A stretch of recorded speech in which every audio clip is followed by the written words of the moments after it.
Assalamualaikum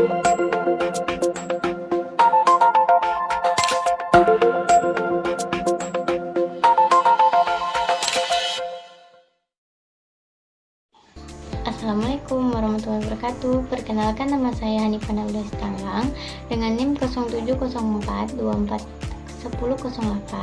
dari kelas Biologi 10B.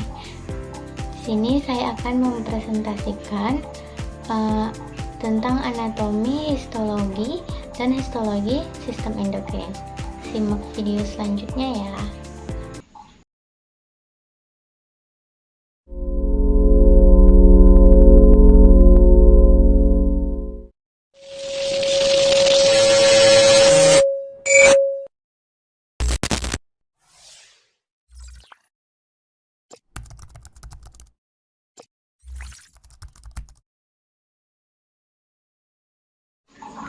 Jadi bisa dikatakan sistem endokrin itu adalah sistem pos atau kurir yang membawa pesan kimiawi, di mana kelenjar adalah pabriknya, hormon adalah suratnya, darah adalah jaringannya atau jalannya, dan sel target itu adalah penerima suratnya yang memiliki kunci tersebut, atau juga bisa disebut pesan secara kimiawi. Nah, jadi apa itu kelenjar endokrin atau sistem endokrin? Itu adalah kelenjar endokrin itu adalah organ dalam tubuh yang memproduksi dan melepaskan hormon langsung ke aliran darah. Gunanya untuk mengatur berbagai fungsi tubuh seperti metabolisme, pertumbuhan, reproduksi, dan pengaturan gula darah. Ada pun juga perbedaan antara kelenjar endokrin dan kelenjar eksokrin. Nah, yaitu kelenjar endokrin itu adalah kelenjar yang tanpa saluran. Nah, di mana sekresi atau hormon dia langsung ke dalam darah atau cairan interstisial.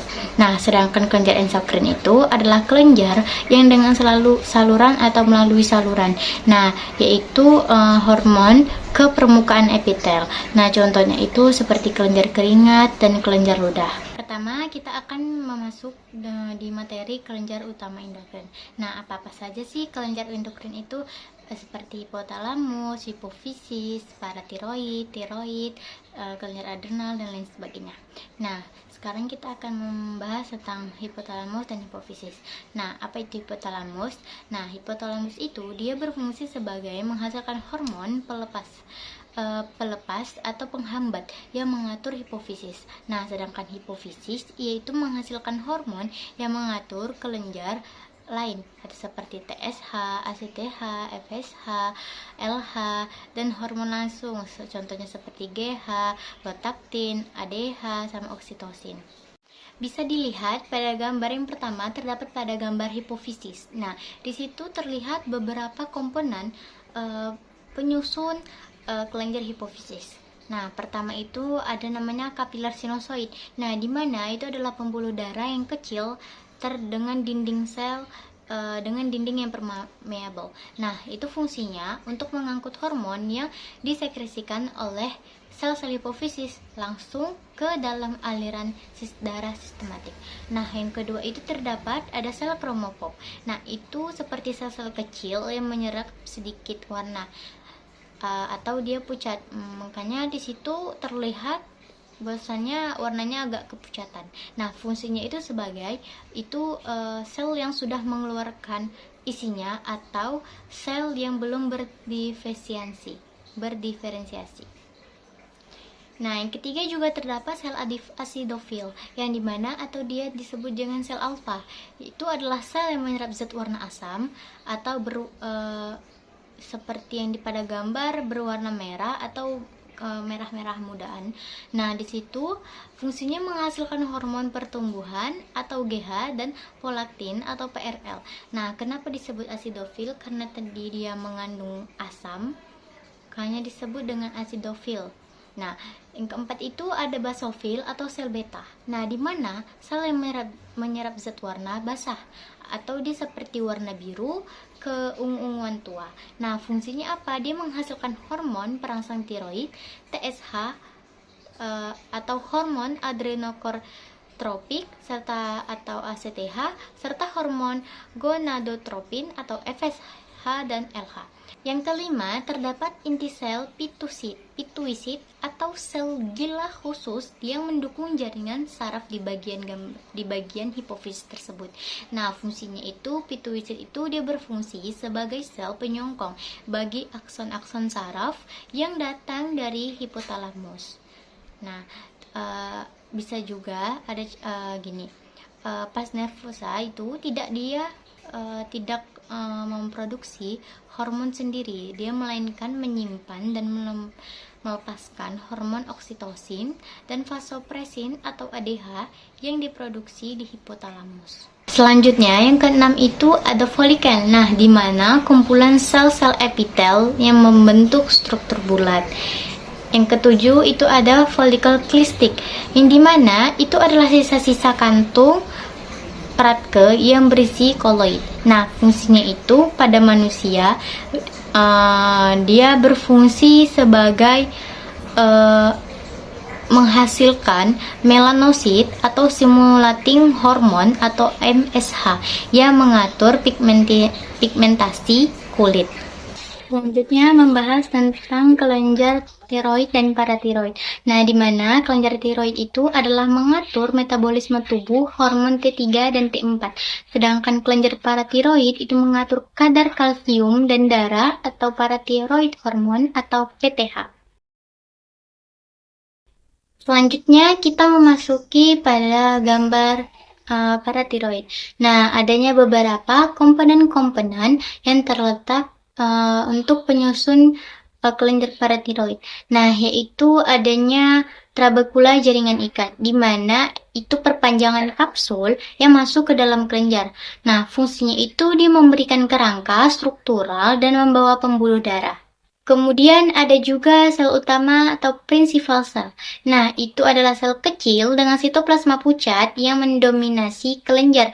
Nah, fungsinya itu untuk menghasilkan hormon paratiroid atau PTH yang berfungsi meningkatkan kadar kalsium darah. Kemudian ada juga penyusunnya yaitu sel oksifil. Nah, di mana sel yang lebih besar dan membawa lebih merah, dan yang berwarna lebih merah.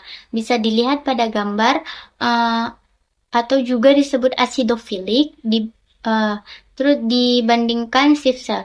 Nah, itu fungsinya itu dia sebenarnya belum diketahui secara pasti, namun jumlahnya itu meningkat seiring bertambahnya usia kita. Kemudian ada juga komponennya itu kelenjar tiroid, yang mana menunjukkan area jaringan tiroid yang berdampingan dengan paratiroid. Kemudian ada juga jaringan ikat, nah di mana lapisan yang memisahkan jaringan tiroid dan paratiroid. Nah, kemudian ada juga kelenjar paratiroid. Itu keseluruhan area kelenjar yang mengandung sel-sel sekretori padat. Sistem kelenjar selanjutnya, kita memasuki kelenjar adrenal dan kelenjar pankreas. Nah, apa itu kelenjar adrenal? Kelenjar adrenal itu adalah korteks atau kortisol, aldosteron, dan medula atau adrenalin atau epinefrin atau respons. Nah, apa itu pankreas? Pankreas itu fungsinya itu mengatur kadar gula darah atau insulin dan glukagon. Selanjutnya kita memasuki pada gambar kelenjar adrenal.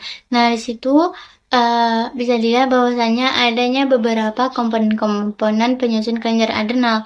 Nah, di mana yang pertama kita akan membahas tentang bagian kelenjar adrenal bagian luar. Nah, di mana terdapatnya korteks. Itu lapisan luar kelenjar, dia lebih tebal. Nah, kemudian ada juga kapsul, dia lapisan jaringan ikat padat yang membungkus kelenjar tersebut. Nah, kemudian ada juga pembuluh darah dalam trabekula jaringan ikat. Yaitu pembuluh darah yang masuk melalui sekat jaringan ikat. Selanjutnya ada juga pada gambar tersebut zona-zona korteksnya. Yang pertama adanya zona glomerulosa. Nah, di mana lapisannya itu dia paling luar. Nah, kemudian ada juga sel di zona glomerulusa, di mana itu dia sel-sel yang tersusun dalam kelompok bulat atau melengkung. Kemudian terdapat juga kapiler, di mana dia saluran darah kecil di antara kelompok sel. Nah, fungsinya apa? Dia menghasilkan mineralokortikoid, atau terutama itu dia pada aldosteron, dia untuk mengatur keseimbangan natrium dan kalium serta tekanan darah. Kemudian terdapat juga zona fasciculata, atau dia lapisan yang paling tengah pada kelenjar tersebut, bisa dilihat pada gambar. Nah, itu terdapat komponennya itu yang pertama adanya sel di zona fasciculata. Dia sel-sel besar yang tersusun dalam kolom panjang seperti tali. Kemudian terdapatnya juga kapiler, di mana kapiler sinusoid yang berjalan sejajar dengan kolom sel. Nah, fungsinya apa? Untuk menghasilkan glukortikoid atau terutama kortisol yang berfungsi dalam metabolisme glukosa dan respon terhadap. Kemudian yang terakhir terdapatlah lapisan paling dalamnya itu. Nah, lapisan terdalam pada korteks tersebut. Nah, ditemukan bahwa adanya sel di zona reticularis, yaitu sel-sel kecil yang tersusun dalam jaringan yang tidak teratur. Nah, fungsinya apa? Untuk menghasilkan sejumlah kecil androgen atau hormon seks. Kemudian terdapat juga dia medula adrenal, itu bagian yang paling dalam. Dia itu adalah pusat kelenjarnya yang berkembang dari jaringan saraf. Nah, terdapatlah itu komponennya medula, dia di bagian tengah kelenjar. Kemudian terdapat juga neuron simpatis, dia sel saraf yang ditemukan di dalam medula. Kemudian terdapat juga sel sekretori medula, disebut juga sel clomiphene. Nah, di mana fungsinya itu menghasilkan hormon epinefrin atau adrenalin dan norepinefrin untuk respon lawan atau lari, itu fight or fight. Nah, yang terakhir terdapat juga itu pembuluh darah, itu vena medula besar yang mengangkut hormon ke seluruh tubuh kita. Selanjutnya kita masuk pada gambar yang terakhir, yaitu gambar pankreas. Bisa dilihat pada gambar pankreas itu terdapatnya beberapa komponen untuk komponen-komponen penyusun pada kelenjar pankreas tersebut. Nah, yang pertama itu adanya ductus intercalatus, yang itu saluran awal yang mengalirkan sekret eksokrin dari asinos. Nah, fungsinya untuk apa? Dia menyalurkan enzim pencernaan menuju saluran yang lebih besar. Mana itu adalah kumpulan sel-sel yang tampak lebih pucat dan tersusun melingkar di tengah jaringan pankreas. Nah, fungsinya untuk apa? Untuk memproduksi hormon penting seperti insulin atau oleh sel beta, untuk menurunkan gula darah dan glukagon, atau sel alfa untuk meningkatkan gula darah. Kemudian terdapat juga pembuluh darah kapiler, yaitu pembuluh darah kecil yang sangat banyak ditemukan dalam Pulau Langerhans. Nah, fungsinya itu untuk tempat masuknya hormon insulin dan glukagon secara langsung ke dalam aliran darah agar bisa diedarkan ke seluruh tubuh kita. Kemudian adanya juga yaitu sel sentrosinar, nah di mana sel yang terletak di pusat asinoserosa bagian eksokrin. Nah, fungsinya itu merupakan sel awal dari sistem saluran pankreas yang mengeluarkan cairan kaya bikarbonat untuk menetralkan asam lambung di usus. Kemudian ada juga itu kapsul jaringan ikat, di mana lapisan tipis yang membatasi atau membungkus struktur Pulau Langerhans tersebut dari jaringan asinar di sekitarnya. Fungsinya itu memberikan dukungan struktural dan memisahkan bagian eksokrin dengan memisahkan bagian endokrin dengan bagian eksokrin. Selanjutnya saya akan membahas tentang cara kerja hormon atau mekanisme dan regulasinya. Nah, yang pertama itu ada sifat kerjanya. Nah, sifat kerjanya itu yaitu hormon itu hanya bekerja pada sel target atau tertentu yang memiliki reseptor yang cocok. Nah, contohnya itu dia seperti kunci dan gembok. Nah, di mana suatu kunci itu hanya bisa membuka suatu gembok yang tertentu saja atau sudah yang ditentukan seperti itu. Kemudian ada juga mekanisme kerjanya itu, dia hormon itu berikatan dengan reseptor atau reseptor pada sel. Nah, lalu dia memicu perubahan atau aktivitas di dalam sel tersebut. Kemudian, adanya juga regulasi hormon umpan balik atau feedback loop. Nah, di mana umpan balik itu terbagi menjadi dua, yaitu umpan balik positif dan umpan balik negatif dan umpan balik positif. Pertama kita akan membahas tentang umpan balik negatif. Nah, umpan balik negatif itu dia cara tubuh menghentikan produksi hormon jika kadarnya sudah cukup. Contohnya itu seperti pengaturan hormon tiroid. Nah, sedangkan si umpan balik positif itu, dia itu tubuh itu justru menambah produksi hormon untuk mencapai tujuan tertentu. Contohnya itu oksitosin saat proses melahirkan. Atau juga bisa dijelaskan seperti ini. Jadi, umpan balik negatif itu adalah mekanisme yang paling umum. Tujuannya itu adalah untuk menghentikan atau mengurangi produksi suatu zat ketika jumlahnya itu sudah cukup. Nah, tujuannya adalah mencapai kestabilan. Sedangkan umpan balik positif tadi itu adalah mekanisme justru meningkatkan atau memperkuat respon tubuh hingga sebuah proses itu selesai. Nah, itu jarang terjadi dan biasanya digunakan untuk kejadian yang butuh dorongan besar. Atau bisa juga saya jelaskan pada kehidupan sehari-hari, misalnya pada umpan balik negatif itu, bayangkan ketika kita menyalakan AC dan mengaturnya di suhu 24 derajat. Nah, kemudian ketika suhu tersebut naik pada ruangan menjadi 26 derajat Celcius, sensor tersebut mendeteksi sensor panas, dia mendeteksi dan memerintahkan mesin AC itu menyala untuk mendinginkan ruangan. Kemudian begitu suhu kembali menjadi 24 derajat Celcius, sensor tersebut mengirim sinyal sudah cukup dan mesin itu otomatis akan mati atau dia melambat. Tujuannya untuk apa? Tujuannya itu untuk menjaga suhu tetap stabil di angka yang diinginkan. Dalam tubuh kita adalah cara yang paling umum untuk menjaga keseimbangan atau juga disebut homeostasis. Nah, pada umpan balik positif, bayangkan ketika kita itu pada sebuah sistem alarm di gedung besar. Nah, suatu sensor dia mendeteksi adanya asap kecil dan mulai berbunyi. Nah, bunyi itulah yang memicu sensor lain di lantai atas untuk ikut berbunyi juga. Nah, kemudian hasilnya apa? Bukannya berhenti, bunyi alarm tersebut justru semakin keras dan menyebar ke seluruh gedung sampai semua orang keluar.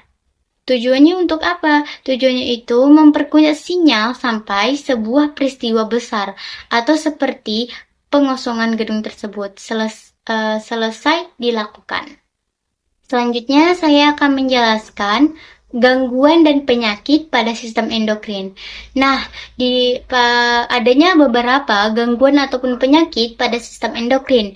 Pertama itu adanya diabetes mellitus. Nah, itu terjadi karena adanya gangguan pada hormon insulin di pankreas, sehingga kadar gula darah tersebut tidak terkontrol lagi.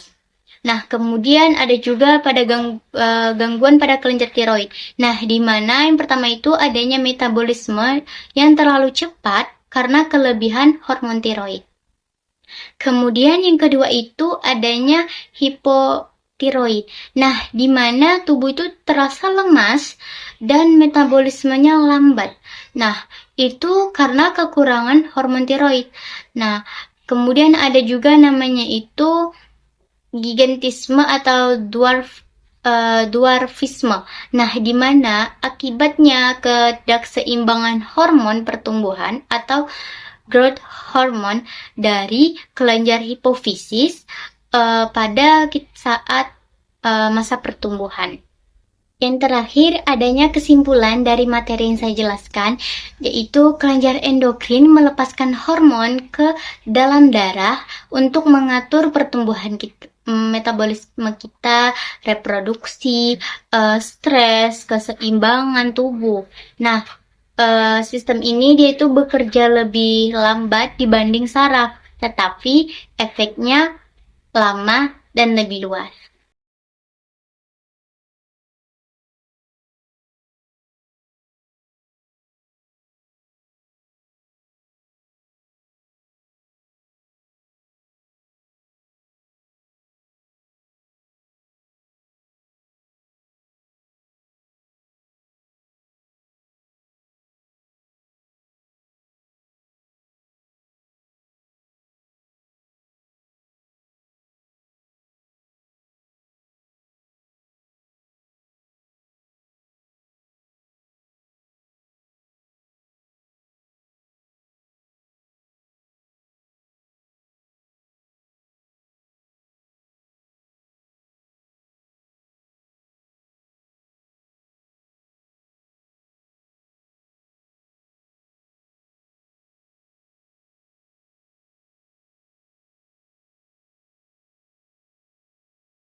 Terima kasih, mungkin ini saja yang dapat saya sampaikan. Lebih kurangnya mohon maaf. Assalamualaikum warahmatullahi wabarakatuh. Bye-bye.